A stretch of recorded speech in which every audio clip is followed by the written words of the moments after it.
Welcome to another In Wheel Time podcast, a 30-minute mini version of the In Wheel Time car show that airs live every Saturday morning, 8 to 11 a.m. Central. .org. Podcasting and streaming around the globe.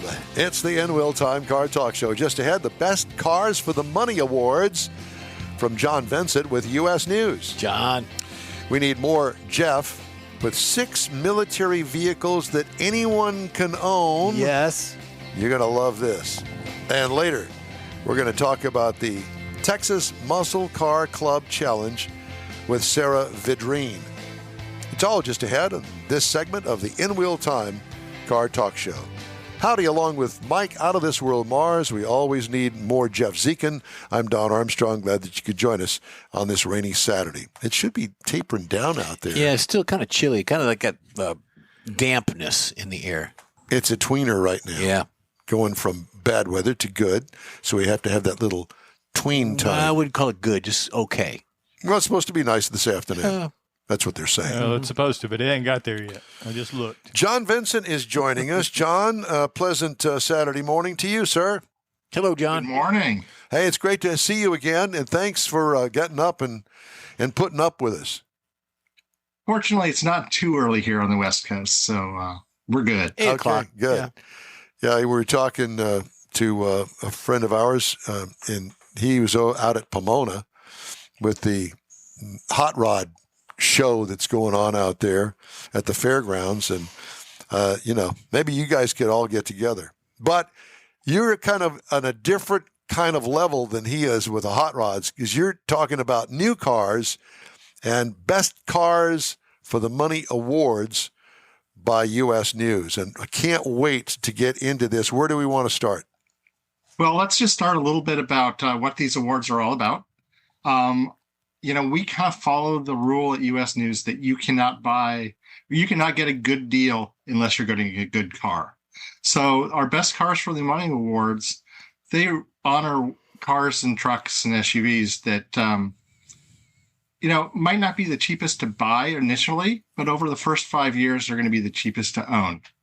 So we look at our scores. We look at transaction data from TrueCar. We look at 5-year cost of ownership data from Vincentric, and come up with 11 award winners across the industry that should give you, years and years of low-cost, trouble-free service.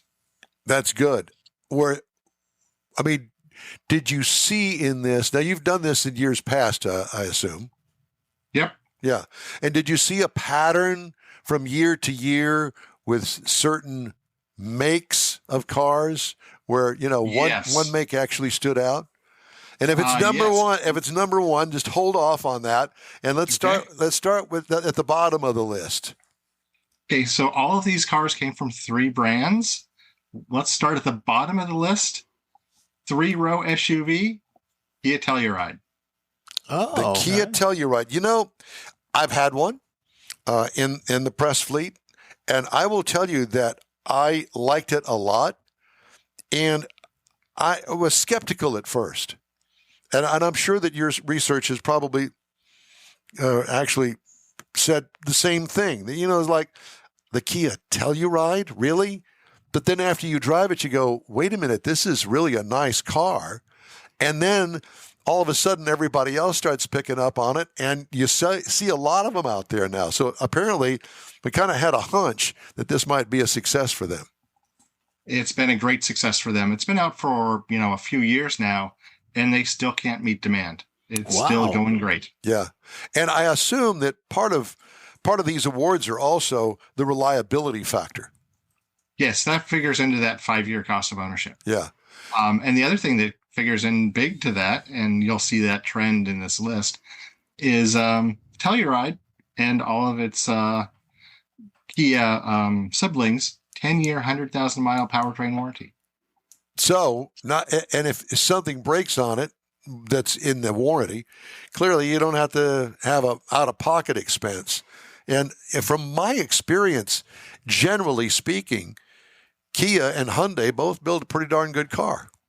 I think that you don't offer that warranty unless you don't have to. Because Right. if you need that warranty, you're going to drive your business into the ground. But yeah, the Kia and Hyundai have come up to the level of Toyota and Honda, and in some ways succeed them. Yeah. Well, I've always been a fan of both brands, and mainly because of the price. Because generally speaking, if you put it head to head with any of the other ones, it's going to come in, generally speaking, lower initial cost to buy one. True. I mean, that's changing a little bit. They're getting up on par with Toyota, Honda, and Nissan. But yeah, they're generally a little less expensive, unless you're buying a Telluride, because they're still in fantastic demand and they're still getting a lot of money for that car. Yeah. Okay, what's number 4? Let's look at two-row SUV, the Honda Passport, car right behind me. Passport's been around for a while. It's not the most inexpensive vehicle in that segment, but it does everything it needs to do, and has shown itself to be reliable for the first 5 years, at least, according to Vincentrix numbers. So those overall costs in the first 5 years are lower than other cars in the segment. I have never heard anybody that has ever owned a Honda complain about it, ever. And I actually, years ago, right at the beginning of the Honda Accord fame and fortune, I bought one. And I will tell you, it was a great vehicle. Never caused us any problems. I will say back in the day, the only thing that cost me money was that I had to have the timing belt changed on the engine. And it was not cheap to have that done, because I think you had to tear off front half of the motor. But that was my only complaint with it, but it never really gave us any problem. And that was part of ownership. Like brake pads, you had to change the timing belt in it. But the Honda Passport, I've never heard anybody complain about it at all. Yep. Let's talk about that Accord, because it's the winner of our best mid-size car for the money. Wow. Well, that doesn't surprise me. And, back in the day when I had mine, this was back probably 1990 or so. Shut up. Did you just give me a little smirk he was there? Coughing. He was just just to clear my It was throat. only 30 years ago. Give me a break. I will tell you that it has grown like old fat people. It's gotten big, man. It wasn't that size when it started. Yeah. So yeah, I'll make you feel better. My first Accord was in '83. Okay, that was my first car. See there, Mars. Mine was in 2003. We bought it because we were going back and forth from San Antonio a couple of times a month. We wanted something reliable, something we could put a lot of miles on it, keep a little bit of resale. Ended up giving it to the granddaughter, and somewhere around 250,000 miles, it left the family. Yeah, well, there you go. Well, yeah. My Accord was smaller than today's Civic by a good distance. That's correct, man. Back then, as is today, it was a very popular size. Now it's grown into a huge family car, but I would say that it was somewhere between a small and a mid-size car back then. Yes. Yeah. Camry like size and all that. In fact, my daughter just bought a hybrid Accord about 2 months ago. Nice. She's loving it. So let's talk about number 3 on the list. Let's talk about another Honda. A Civic is the best compact car for the money. Now, would that be the 4-door Civic? Are they the all Civic line? Overall. I got you. Okay. All right. The Honda Civic. Another great car in an extremely competitive segment. I mean, the segment has Corolla in it, Kia Forte in it, Hyundai Elantra. Some really good vehicles in that segment. But the just Civic, about every brand's in there. Yeah. just about every brand, every foreign brand. Not the big three aren't in that segment anymore. Yeah, that's because they're big. Yeah. Let's switch to SUVs. All right. Subcompact SUVs, and some people won't call this an SUV, but we have it categorized as an SUV. Kia Soul. I have always liked the Kia Soul. Yes. And say what you will, I don't care. I like the way it rode. The power to weight ratio is very good in it. It handled great, and it was handy. Exactly. Not a fan. Exactly. The Soul, it rides low, so it's really easy to load and unload. We lost the turbo in it a few years ago, so it no longer available with the turbo. But still, it's efficient. It's a great commuter car, city car that has some utility on the weekends. Well, Jeff says, "Oh no, I'm not a fan." Did you ever ride one? No, I haven't. Did you ever drive one? I wouldn't get in it because I just don't like the styling of it. Well, That's okay. But that styling, I think, is what makes it, to me, much more functional than some of the other vehicles, because the access to the cargo area in the back or folding down the seat, it does set a little bit lower. You're right. It just, like you say, it's handy. It's handy. I don't know how else to put it. It might not be on the most beautiful list, but to have a car like that, I mean, look at the other ones that kind of tried to compete against it. They didn't make it. Yeah. I think that Nissan Cube is gone. Remember that weird thing, the Nissan Cube. Yep, and then the Scion XP, the other boxes. Yeah, and that was the brand that didn't make it from Toyota, and they touted that and tried to make that work. And I think that when it was time for a model change with those, where they updated it all, they ruined it, and it ruined its quirkiness, and it just didn't look right, and it never did survive. Interesting. Yeah, So it's a bad sign when you bring out a car intended for the younger set, and you find most of them being towed behind RVs. That's right. Well, now you're talking. It's kind of like Corvette drivers. Who's driving Corvettes these days? Well, old gray-haired men. The only people that can afford them. Well, that's true. And they're affordable when they get to be like the age of mine. Right.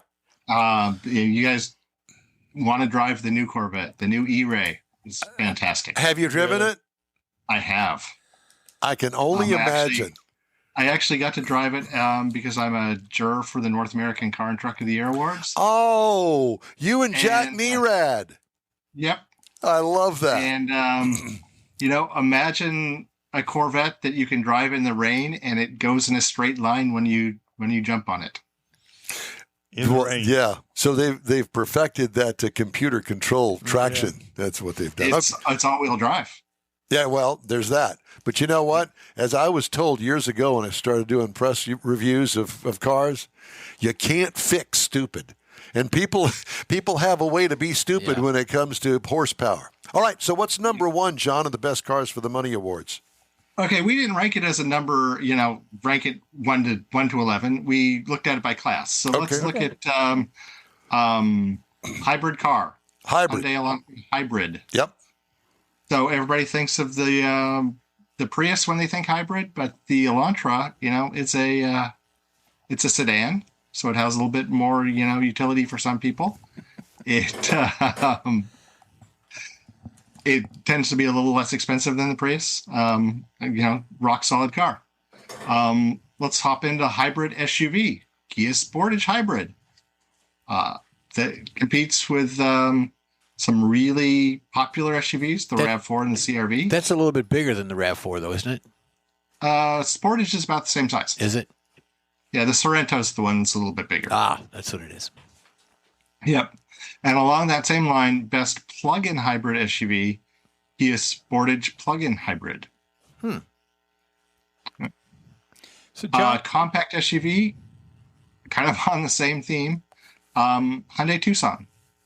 And, affordable to buy, 10-year warranty. That's a common thing with Kia and Hyundai, Genesis, and Mitsubishi vehicles, is they all come with 10-year, 100,000-mile powertrain warranties. I like the styling of the Hyundai over the others that you mentioned. I think the styling of the Hyundai is good. It's attractive and it's an eye catcher. Hyundai is an interesting brand when it comes to their styling because unlike a lot of other manufacturers that have a family look, Hyundai gives most of their cars different looks on the front end. Right. Kind of like the difference between an Impala and a Nova. Two completely different looks. Yeah. Well, I'm going back a few years. I had a Nova. So forgive me for that, but you get the point. I'm sure you're talking about the real Nova and not the... 68, 69, somewhere around there. Not the one that was built by Toyota. No. Yeah, the old school 60s. stuff. Yeah, the Chevy Anyway, twos. but we don't want to get off track here. So continue on. So the last one on the list is the best minivan for the money, All right. and that is the Honda Odyssey. Oh, I would think Toyota would beat that. So another competitive set. You have the Kia Carnival out there with its fantastic warranty. You have the Chrysler Pacifica, which is available as a plug-in hybrid.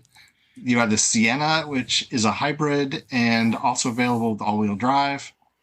But our numbers show that the Odyssey comes out on top and has for several years in a row. Wow, I like the Toyota minivan. I've sat in them. In fact, at the auto show recently, and I like the styling. I like the way the dash is laid out and the whole configuration of it. So, what does our engineer have? Is he got a Honda or does he have a Toyota? It's Odyssey, Honda Odyssey. And he offered me to buy that. I said, I got $8. You want it? Yeah, right.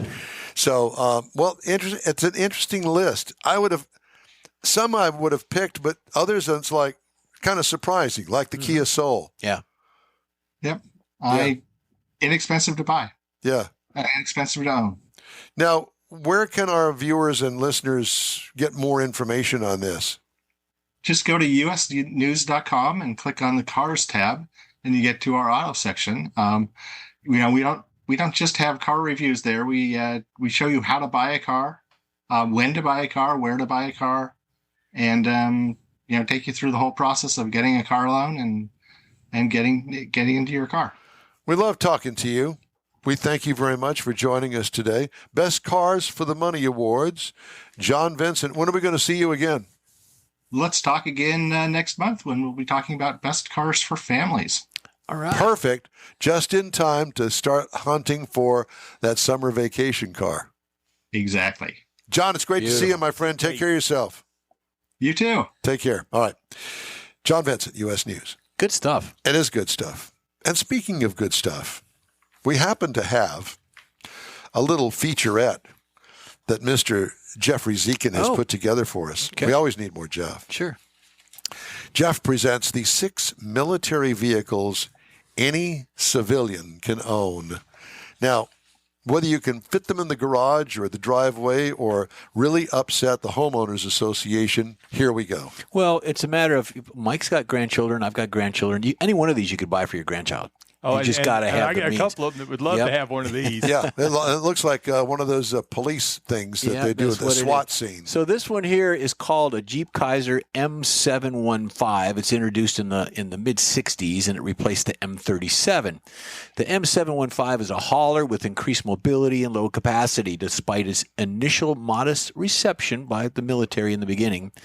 Over the years, they kind of grew on everybody, and for those interested, the M715 is available for approximately $8,000, but you're probably going to get it in a condition that you're going to have to rebuild it. So some of these things, and in fact, most of them, you can get them pretty cheap, but you're going to have to. Don't. I'm back. Sorry, go ahead. I was just going to say that particular vehicle, I don't know what you'd use that for unless it was some sort of landscaping deal or something. You could, or camping. Maybe take the I was thinking maybe take the woods. Boy Scouts, Girl Scouts out. Okay, so I'm going to go up to. I'm going to go up to the right now. The National Forest, and it's going to take me an hour to get up there. Mm-hmm. What kind of mileage did that thing get? Doesn't say, and I can only imagine. Yeah, it's probably going to be very, very poor. Yeah, I don't think they even counted that back then. No, not in the day. No, but more by God, when you put your 100 gallons of gas in the thing, you'll be counting it. Well, don't forget they're military vehicles, so they were more for on either defensive or offensive and, terrains and things of that nature. So this one is a Paramount Marauder. The Marauder is a robust military vehicle designed for reconnaissance. Didn't Mitsubishi build a Marauder? No, it did. What does that thing got on top of it? Is some sort of bird or a plane? It's an antenna. It's Superman. If they use these for UN peacekeeping missions and the ability to carry 10 men and handle up to 13,000 pounds of equipment, which means everyone's mother-in-law could go for a ride. A double-skin monocoque hull provides protection against small arms fire. That's why it's a military vehicle. It's available for purchase, civilian There's some purchase. places here in Houston that you could use that at midnight, 2 o'clock in the morning. Look at all the people in the background. They're using it someplace where they're having a party. This was available back in 2008, and it's recognized as one of the coolest military vehicles to buy. Those people are running for their lives because they see the drone on the top of that thing. I don't know. Take one to Granbury. That'd be awesome. Wouldn't it? Okay, this next one we have is called a Hawkeye. Now, this Hawkeye is basically an Australian-type vehicle. It's a next-generation protection vehicle, offers versatility as a 4x4. I like the sunglasses that it wears. With a 3-ton payload, its adaptable configurations include troop carrier, staff car, command and control vehicle, reconnaissance vehicle, and electronic warfare platform. You can buy this in just about every country there is, as long as they're available. I think I like it. How much is it? It doesn't say, but you can get it probably beat up and ragged out for around 10 grand. So you see the guy standing back there behind to give you an idea how tall that thing is. And there's also a guy in a walker, so he's There is a guy with a walker. Wait, I reckon it's me. Sorry.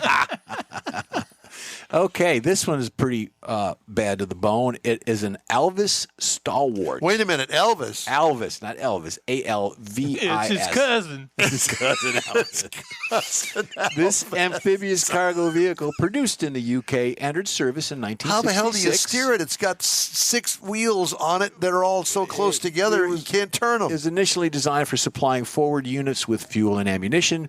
It could carry troops and cargo. Top speed on land is 40 miles an hour, and it can go in the water 7 miles an hour.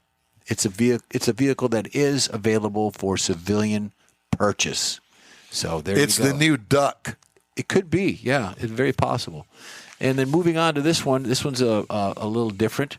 This is called a Tucker Snowcat. Yeah. Operating from the Tucker Snowcat Corporation. It's a terrain vehicle specifically designed for military transports, cargo, tactical work for the U.S. military. I know a guy that flies around the country, and on his sideline job is running snowcats. Katie needs one of these. Katie needs one of those. Katie needs one of these. Yes, she does. With no consistent price on these things, because there's variations of it with the different tracks and availability, it's estimated to fetch around $100,000 on average, offering a unique option for those seeking tracked over snow vehicles. Hey, honey, let's go down to the Whataburger and get a snow cone today. Load up on the tracks. Okay, another favorite of mine coming up is a Patton M47 medium battle tank. Now we're talking. We're talking. The M47 battle tank is part of the Patton General tank series, served as the main battle tank during the early years of the Cold War. Originally designed, Mike, for military purposes, it is available, military purpose, available for civilian purchase, provides enthusiasts with an opportunity to own. So that would be, let's see, that would be post-World War II. Yeah, but it did see service. It did see service. And you see, obviously, this is in an area of a museum. Can you imagine going up to the Dairy Queen? Hey!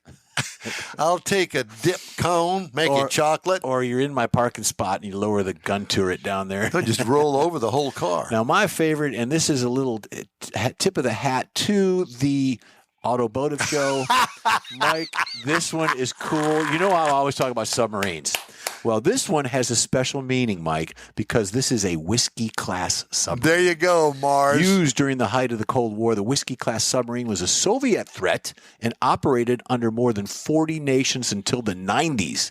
With a lasting design and operability, these submarines can be purchased by civilians, Michael, with the right license, knowledge, and operational space, typically around $500,000. So Lake Conroe would never see one of these. You don't know that. Well, you never know. It could be one under there right now. It could be. You never know. Because in the middle of the lake is really, really deep up there. Yeah. And in the middle of the lake, there is a railroad track. Did you know that? I did not know that. There is. Underneath? Yes. There are maps that you can buy. They're available online or wherever fish are sold. And they have the terrain that's underneath the lake.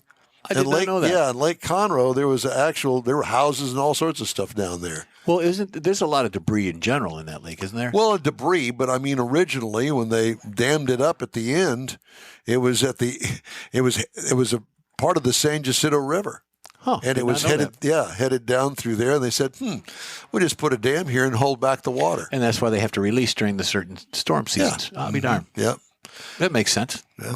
Well, there you go. You can buy them. I'm full of useless information and other things. If you've got a young student graduating school, you might want to look into one of these vehicles. Graduation presents. There you go. The submarine. The majority of them are kind of beat up, and you got to. Fun that would be. Can you imagine? You got to rebuild it. We're going to have a high school graduation party, and everybody's invited on the submarine. There you go.